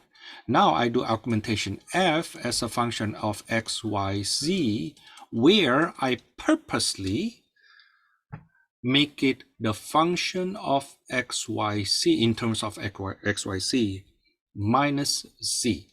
So imagine this, but you subtract both sides by z. Okay, per our example earlier, we have z equals to x squared plus y squared over 4, right? We let capital F of f x, y, z be our function x squared plus y squared over 4 minus z. Notice that the gradient of f now, the gradient of the augmented function is equal to c sub x, c sub y, comma -1.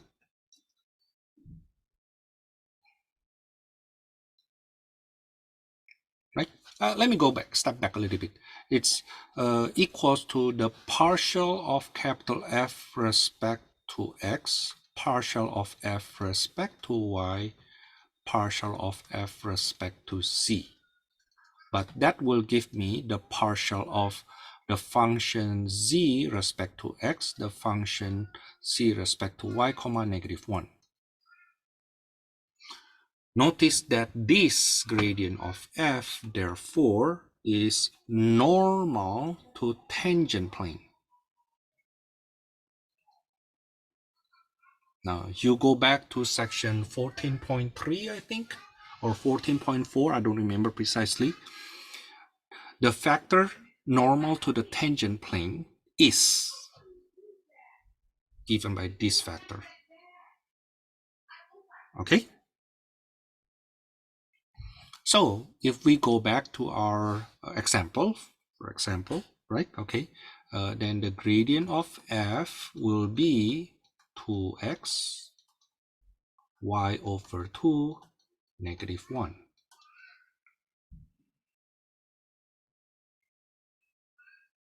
Okay, now at the coordinate 1, 0, 1, notice that if I plug in x equals to 1 for this function,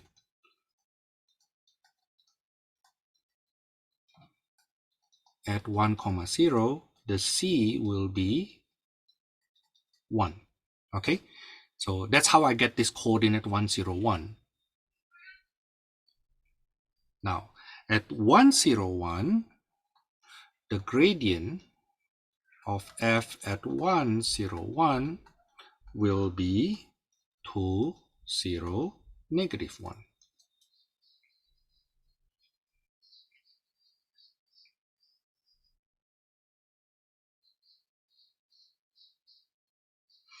Okay, which is actually a factor. This factor here is normal to the tangent plane.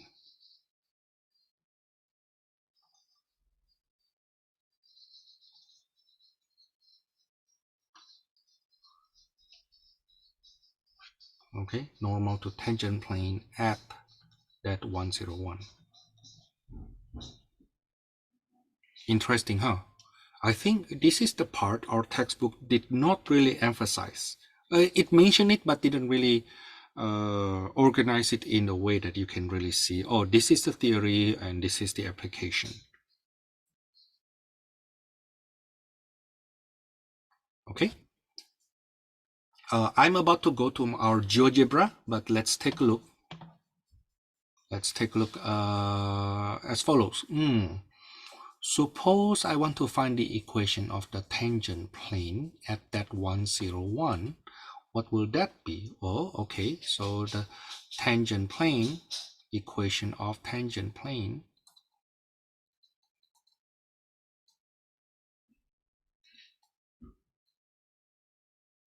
will be given by 2, 0, negative 1 dot xyz equals to 0.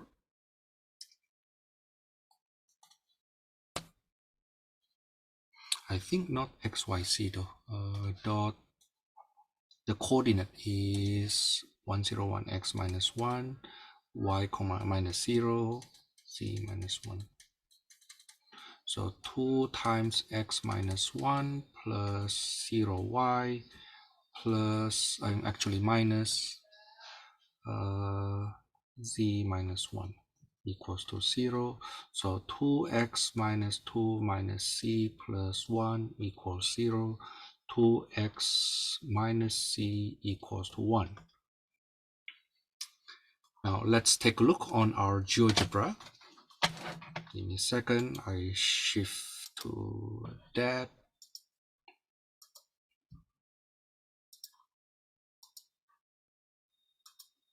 If we go to our GeoGebra and change it to 3 dimension. Okay, let's sketch the graph. Let's take a look on the graph. The one we have earlier was x squared plus y squared over 4 equals to 1. That's what it looks like, right? In 2 dimension. Okay, and we have this picture. Okay, now what happens if we go to 3 dimension?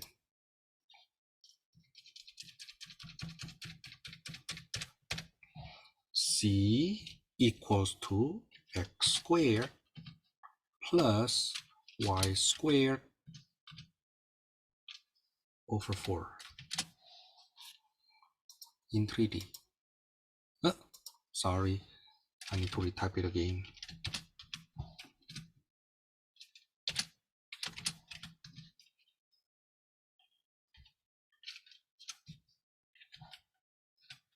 Yeah, that's what it looks like, right? Now, take a look on the level curve at 1. So I will copy. I wonder if I can copy paste this thing. No, I cannot. At least I don't know yet. So 1 equals to x squared plus y squared over 4 at c equals to 1. I wonder if you can graph it. Oh, let's just cut it with c equals to 1 then. c equals to 1. How about that? Okay, so let's enlarge this. You see, that's the one we saw earlier, right? This part. Okay, maybe I rotate it. Okay, this is the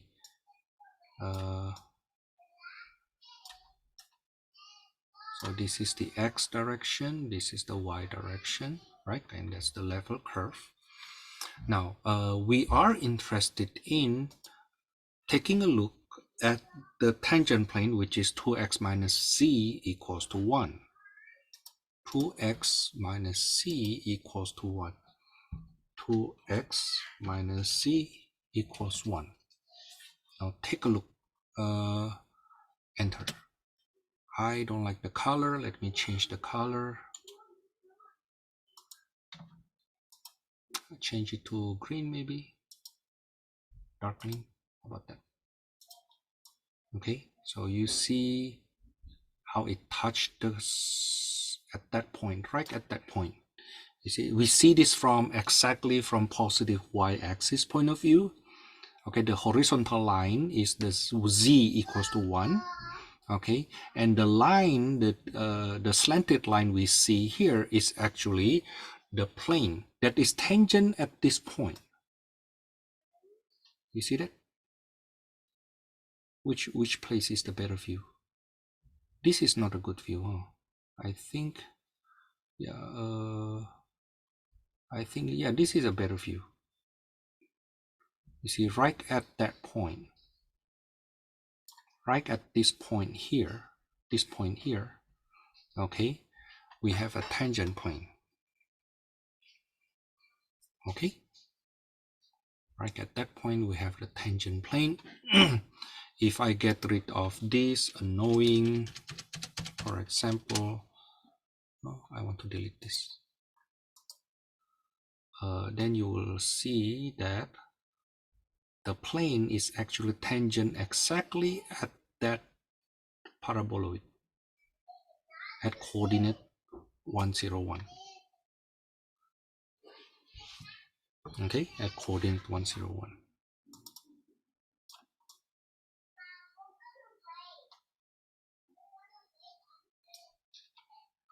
Okay, at this point here, right? Okay, now that's the explanation. That's the explanation for this part here. Now let me go on a bit to go back to our notes. The last part.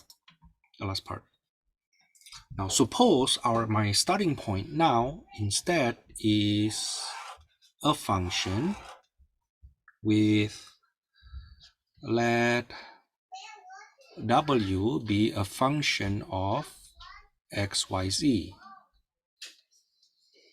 Okay, at level surface instead of level curve, at level surface C,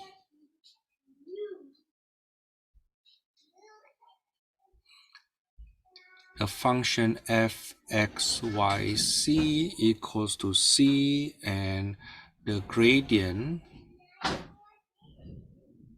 of f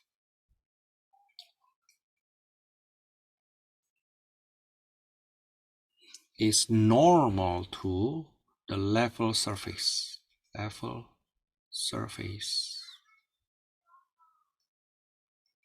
at x naught, y naught, z naught.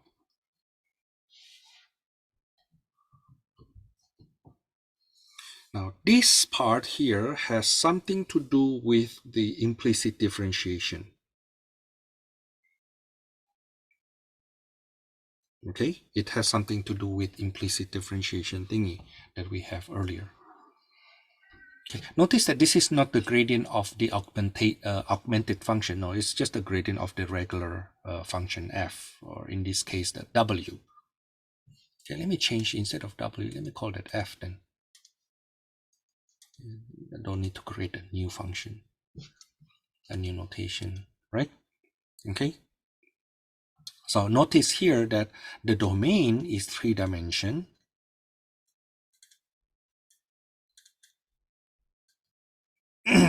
Now the graph, if we try to graph this, it should be 4-dimensional. But it's kind of hard to graph 4-dimensional, so we usually trick that using color. We play with the color. Let's see, for example, on the right hand side, we have an example. Let f of x, y, z be x squared plus y squared over 4 plus c squared over 9.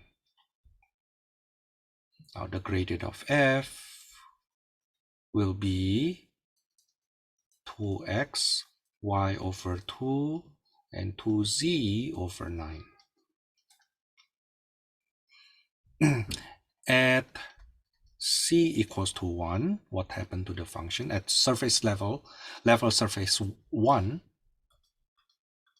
not 0. I said 1, but I write 0, which means we get x squared plus y squared over 4 plus c squared over 9 equals to 1. Notice that we have this level surface. Okay, this will give us an ellipsoid, by the way. Okay, this will give us ellipsoid. Now at the coordinate 1, 0, 0,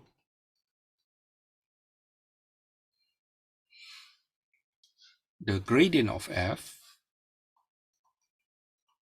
will be 2, 0, 0, right? At 0 to 0, the gradient of f at 0 to 0 will be 0, 1, 0.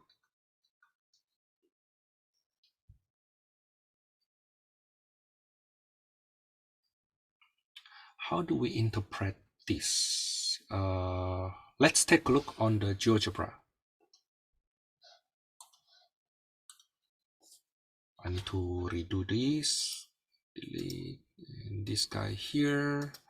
I need to set this equals to 1. 1 equals to x squared plus y squared over 4 plus c squared over 9.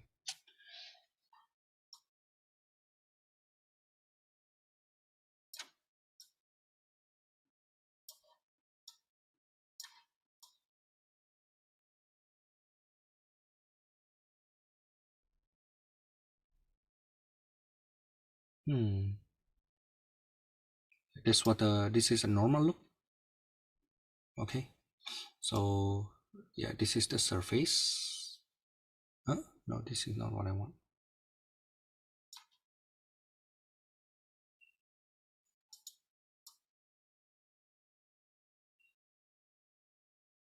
Oh, why my x and y actually get twisted? Anyway, I don't want to worry about that for now. So I am interested at, let me change the color. I don't like the color here.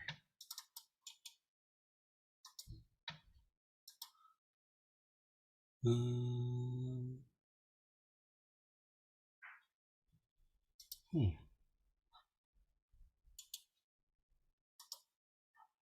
change the color to something brighter. Okay, so let's screenshot this then.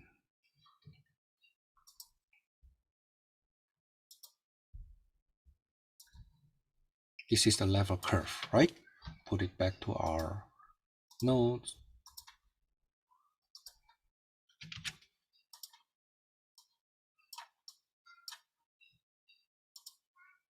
Okay, it's kind of hard to see because it's too small, huh? But 2, 0, let me use black color.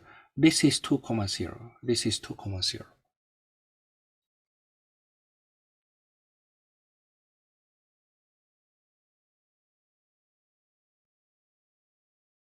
I'm sorry, 0 to 0, that's the coordinate, and this is 1, 0, 0. At 1, 0, 0, the factor normal to it, the gradient of f, is something looks like this.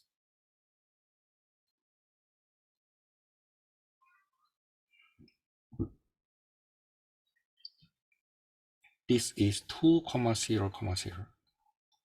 While this one here is 0, 1, 0. 0, 1, 0. Notice that those two factors actually normal to the level surface. Okay, notice that this is normal to both of them, normal to the level surface x squared plus y squared over 4 plus c squared over 9 equals to 1.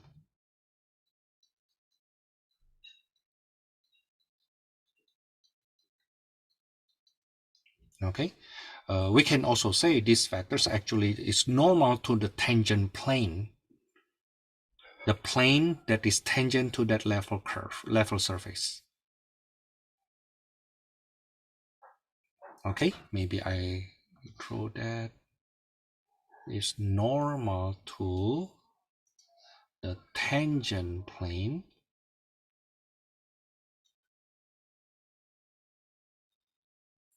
and that tangent plane tangent to this level surface, to normal to the plane tangent, and that plane tangent to. Okay, it's normal to the plane and that plane is tangent to that level surface. Okay, let me give you the suggested homework from here. 14.6b, number 41 to 46, 49, 53, 49 to 53, 57, 59. Okay, please make sure you study about this right after your test though. Okay, see you then.